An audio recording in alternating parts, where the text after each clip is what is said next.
Азат Тоолбеков Талас облусунда туулган, ал буга чейин Нарын облусунун Актала райондук сотунун төрагасы болуп иштеп келди. Эми Аксы райондук сотунун төрагалык кызматына которулду. Калыстык менен кызмат кылууга даяр. Ага билими жана тажрыйбасы жетиштүү. Сот системасында 2012 жылдан баштап иштеп келе жатам.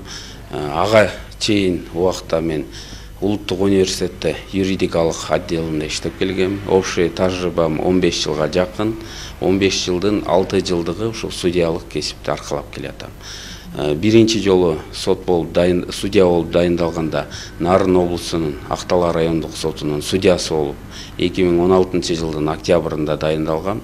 Ал жерде бир-эки жыл иштеп, анан Нарын облустук сотуна дагы убактылуу 1 жылда иштеп келдим. Андан кийин 2019 жылдан баштап Актала райондук сотунун төрагасы болуп эмгектенип келгем. Азат Тоолбеков азырынча өзү келди, жаңы жайга конуп, жакшылап таанышкандан кийин үй бүлөсүн көчүрүп келет. Ал 5 баланын атасы. Убактылуу жашаганга жана мамлекеттен каражат бөлүнүп турат. Турак жай боюнча дагы ушул Аксы райондук мамлекеттик администрациясы тарабынан да колдоолор көрсөтүп, үй шарттарын баары табылып атат. Бүгүнкү күндө андай эч кандай тоскоолдуктар жок. Буюрса ишти алып кетебиз деген ойдобуз.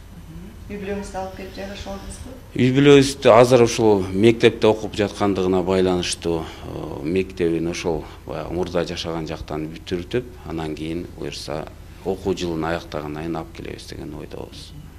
Мыйзам ченемдүүлүк, укуктук маселе өлкөнүн өнүгүүсүнө шарт түзөт. Ротация менен адилеттүү чечимдерди чыгарууга жана элдин сотторго болгон ишенимин арттырууга шарт түзүлөт. Анын үстүнө коррупция маселеси чечилет.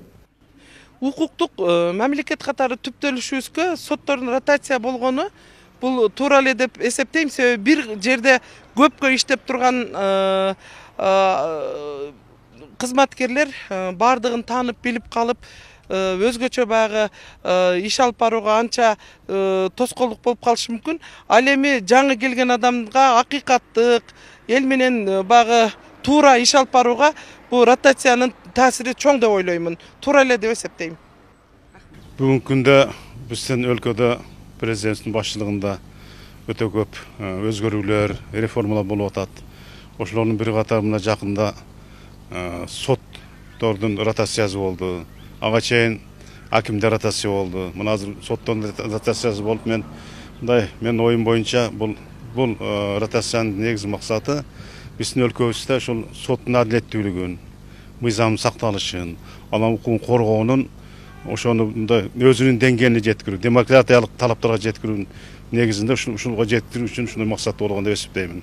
Кыргызстанда жергиликтүү соттордун 312 судьясы өлкөнүн аймактарына ротацияланды. Бул орун которуулар сот системасынын көз карандысыздыгын камсыздайт. Эскерте кетсек, 30 апрелде президент Садыр Жапаров кол койгон жарлыкта жергиликтүү судьялардын орун которушу жең ичинен келишип алганды токтотуп, системадагы жемкорлукту азайтууга багытталганы белгиленген. Ал эми жогорку сот бул ротация бирдиктүү жана туруктуу соттук тажрыйбасынын жогорулашына түрткү болот деген ишенимде.